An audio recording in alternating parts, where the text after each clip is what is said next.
right, hello. Good afternoon. Happy New Year, everyone. Nice to see everyone back. Just a few things at the top, and then happy to jump in and take your questions. So first, let me acknowledge the horrific attacks that took place in New Orleans and Las Vegas earlier this week.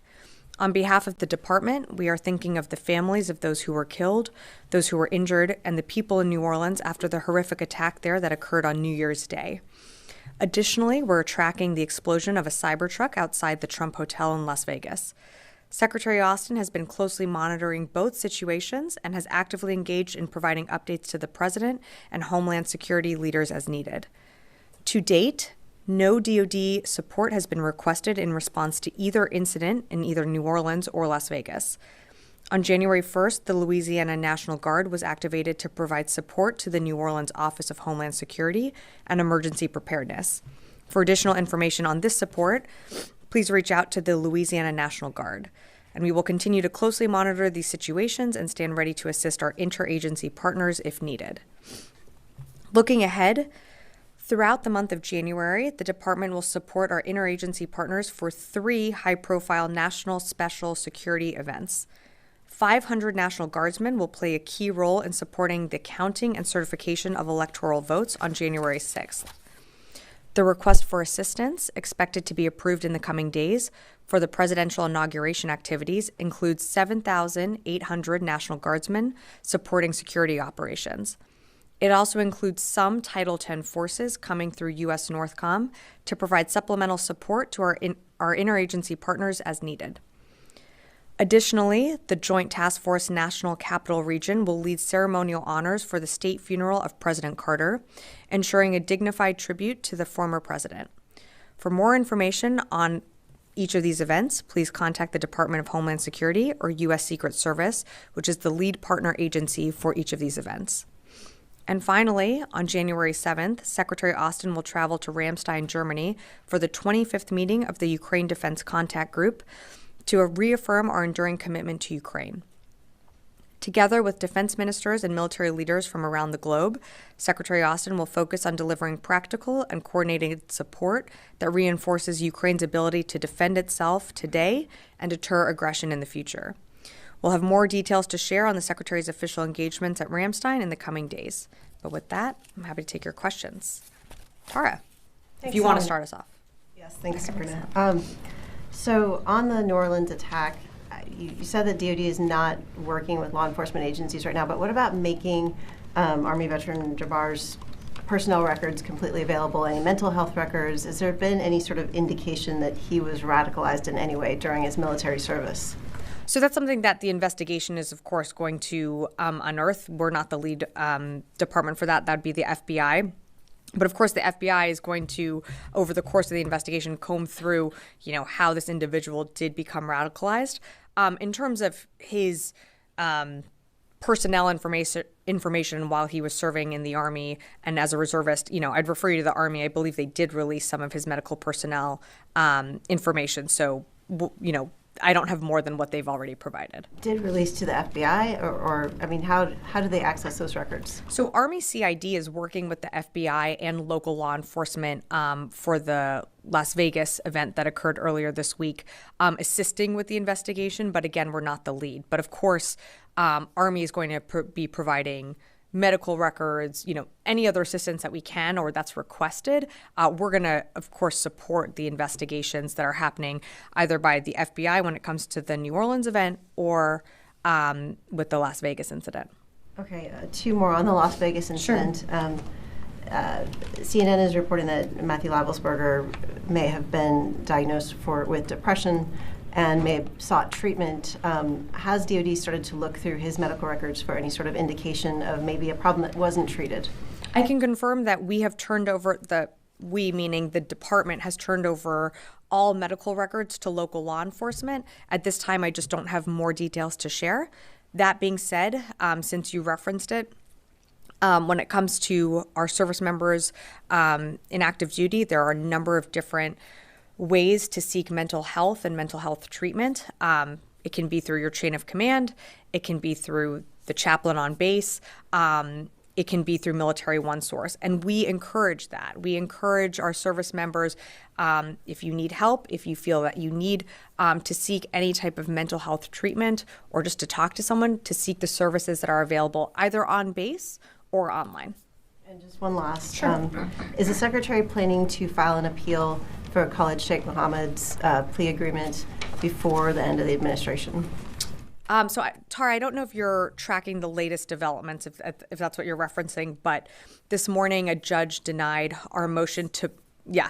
Is he going to pursue that further? So we're in conjunction with the Department of Justice. The department is considering our options, but since this just happened this morning, I just don't have more to provide at this time. Liz. Just to follow up on Matthew Labelsberger, were there any warning signs that his commander would have been aware of? Was there any doubt that he should be able to take this leave to the U.S.? That's something that it's under investigation by local law enforcement. I just don't have more details to provide with you at this time. If I'm able to at a later date, I certainly will. And then separately, there were videos showing U.S. military vehicles heading into northern Syria near Kobani. Are U.S. forces building a base there, or what's going on? Yeah, I've seen some of the reports and have gotten questions about that. There's no plans to build a U.S. base in Kobani, so I'm not sure where that's coming from. Okay. Do you know, is it anything regarding U.S. partner forces in the region? That I can't speak to. As you know, we certainly have encouraged and welcomed the cessation of violence between SDF and other forces in that region. We're continuing to work and focus on our mission, which while we're in Syria, to ensure the enduring defeat of ISIS. But when it comes to U.S. forces in Kobani, there's no plan or intent right now to set up any base. I'm not sure where those reports are coming from. Constantine. Thanks, Sabrina. Going back to the two, the New Orleans attack and Las Vegas, can you definitively say whether Labelsberger and Jabbar ever served at the same base or in the same unit together? Well, Army has, their records, and I'd refer you to Army to, further clarify, where they served. I'm not tracking, and I think the FBI said this, that there's a connection between the two events. I'm not tracking that there's an overlap in their service record. That being said, I would refer you to Army just to speak more to that. But at this moment, I'm not tracking that they had an overlap at any time. Of course. I'm going to go to the phones and then come back in the room. Jeff Schogel, Task and Purpose. Thank you. Just two quick questions. Are U.S. troops in Kobani? And then do you have any information about an Army soldier who was arrested allegedly for stealing telephone information? His name is Cameron Wagenius. Jeff, on your latter question, I don't have any information on that. On your first question on Kobani, I'm not aware of U.S. forces. Again, I've seen those reports, and as Liz had asked me earlier about U.S. forces establishing some type of base or presence in Kobani, I'm not tracking that is accurate or that we have plans to do so in any way. Moving on to the phones, Mike Glenn, Washington Times. Yeah, thanks, Sabrina. Can you confirm if the chairman has met with any of the Trump transition people so far? Is he expecting to make his pitch for why he should stay in a position in the new administration? Yeah, thanks, Mike, for the question. For questions about the chairman, I think, as you know, I'm going to refer you to Joint Staff to speak to that. As of today, January 3rd, I can tell you that the transition members have met with 79 DoD officials. We are committed to a responsible and smooth transition, but when it comes to the Joint Staff, I'd refer you to them to speak to their engagements with the transition team. I'll come back in the room. Yeah, Chris. Thanks, Sabrina. Without speaking to the case in New Orleans and any motivations there, how does the Pentagon assess ISIS Corps' ability to conduct external operations? Well, I mean, ISIS retains capabilities, as we've seen in Iraq and Syria, and that's why we have our forces in both of those countries to ensure that ISIS can never reconstitute or resurge or surge back to what it was, just a decade ago. I mean, the entire mission of our force presence there is to ensure the enduring defeat of ISIS. And that's why we've partnered with the Syrian Democratic Forces, over the past few years. And that's why we continue to conduct strikes against ISIS positions, whether it be as recently as in the Badia Desert or elsewhere, because, of course, ISIS remains a threat, but they certainly are not the same threat that they were a decade ago. Great. Janie? Thank you very much, Sabrina. Happy New Year. Happy New Year. Thank you. I have two questions. Sure. And the President Biden signed the National Defense Authorization Act regarding the stationing of 28,500 U.S. troops in South Korea. Do you think there will be a change in the role of the U.S. troops in South Korea? Any change? Janie, I think the short answer is no. We have an ironclad commitment with ROC when it comes to our mill-to-mill cooperation. Those channels and those lines of communication, are still good, and the ROC is a valued partner of the United States when it comes to our presence in the Indo-Pacific. So I'm not, anticipating any changes to that. In South Korea, there is currently a war between anti-United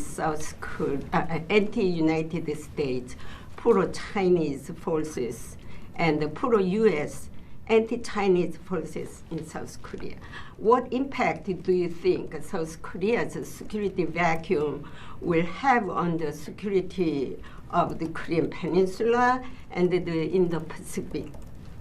And will this affect any ROK-U.S. alliance? So just to get at the heart of your question, there's no change to the U.S.-ROC alliance when it comes to our mill-to-mill cooperation. When it comes to the domestic issues and forces happening in the Republic of Korea, obviously it's something that we're going to monitor. But those are things that the people of the Republic of Korea are going to have to chart for themselves. I can only speak on behalf of the military cooperation between our two militaries, and that still remains strong. And it's going to continue on beyond this administration as well. I'm going to go to the phones and then happy to come back in the room. Howard Altman, the War Zone. Thanks, Sabrina. Can you talk about the status of the so-called ceasefire between SDF and the Turkish-backed forces, and what level of support is the U.S. providing SDF in the Kobani area or in that particular part of Syria? Thanks, Howard, for the question. So as you heard me say earlier, we do support the cessation of all violence in parts of Syria. Right now, this is a time to focus on and increase stability in the region. As we've said before from this podium, the U.S. supports Syria's territorial integrity, and our focus is on promoting an inclusive Syrian-led political process while remaining focused on our mission there, which is to ensure the enduring defeat of ISIS and any terrorism coming out of Syria. We know that ISIS uses moments like this to try and exploit instability, which is why we are continuing our mission there to ensure that ISIS can never reconstitute or surge back to what we saw just a decade ago. I'll leave it at that. Ostap, VOA. Thank you, Sabrina. I have two questions here. First, could you clarify the date of the next UDCG meeting? Is it going to be on January 7th or later? And will there be another leader-level meeting led by President Biden as planned before, or is this the last meeting during this administration? And second question, should we expect more PDA announcements for Ukraine in the coming weeks? Thank you. Thanks for the question. So in terms of PDA announcements, I'm not going to get ahead of anything, and I have no announcements to make today. What I had said at the beginning of the press briefing was that on January 7th, the Secretary will be leaving for Ramstein for the UDCG, and that will be the 25th meeting of the Ukraine Defense Contact Group. In terms of the president's schedule, I'm not going to speak for that. I'd refer you to the White House for anything that involves travel for the president. And last question from the phone, and then happy to come in the room. Heather, USNI. Great, thank you so much. I was just wondering, is there anything that you can say about the incident over in the Red Sea with the Gettysburg shooting down one of the planes assigned to Harry S. Truman? Is there any stand down? What kind of discussions were held between the U.S. and our partners and allies to assure that they would not also face similar situations with our ships? Thanks, Heather, for the question. So I don't have more to provide than what has been put out by CENTCOM previously. What happened with our F-18, that is under investigation. I think you saw that the Gettysburg did mistakenly fire and hit one of our F-18s. Again, it's an ongoing investigation. I just don't have more to provide at this time. Come back in the room. Oren. Actually, two questions related to Ukraine. Okay. Is there any planning underway for another UDCG if the next administration chooses to continue? Or do you believe this is the last one? I can only speak for this administration. Right now, there's only planning for, I can only speak for the planning that is involved in this upcoming UDCG, which will be, the Secretary is leaving on January 7th. Should the incoming administration, incoming Secretary choose to host more UDCGs, that's a determination made for them. I just can't speak to that. And the 1.25 billion PDA announced on December 30th, will that all get there by the 20th? That one package? That one announcement? Yeah. No. So PDAs, because it's announced, does not, and I think we've said this pretty publicly as well,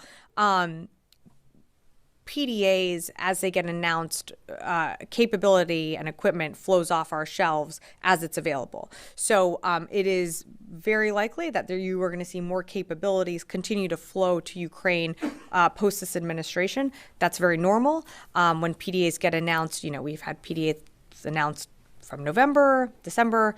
That capability continues to flow. That doesn't mean that that package is necessarily closed out. It does take some equipment can get there within days. Some equipment, as you know, can take much longer. Great. Charlie. Sabrina, regardless if there is a relationship between what happened in New Orleans and Las Vegas, you have two U.S. service members who went rogue, one who actually killed other Americans, another one who's an active service member, highly decorated. Is the department doing enough to monitor the mental well-being of these individuals, specifically in the case in Las Vegas? Well, Charlie, what I will say is that we have a variety of resources available to our service members, and not speaking on behalf of the VA, but of course the VA has a variety of mental health resources available to those who have served. From our department, include those available within the chain of command, those available on base, and of course we have Military One Source that's available online. I think what's important with these two incidents is that you have to remember that the vast majority of men and women who serve in uniform do so every single day with the honor, integrity, and character while upholding their oath to protect and defend the Constitution. These are tragic events that happened in Las Vegas and New Orleans. The department, and under the Secretary's tenure, has taken action to address whether it be extremism or other extremist activities within the department. That was something that the Secretary took very seriously when he came into office. So there are these resources available to our service members. There are resources to those who served.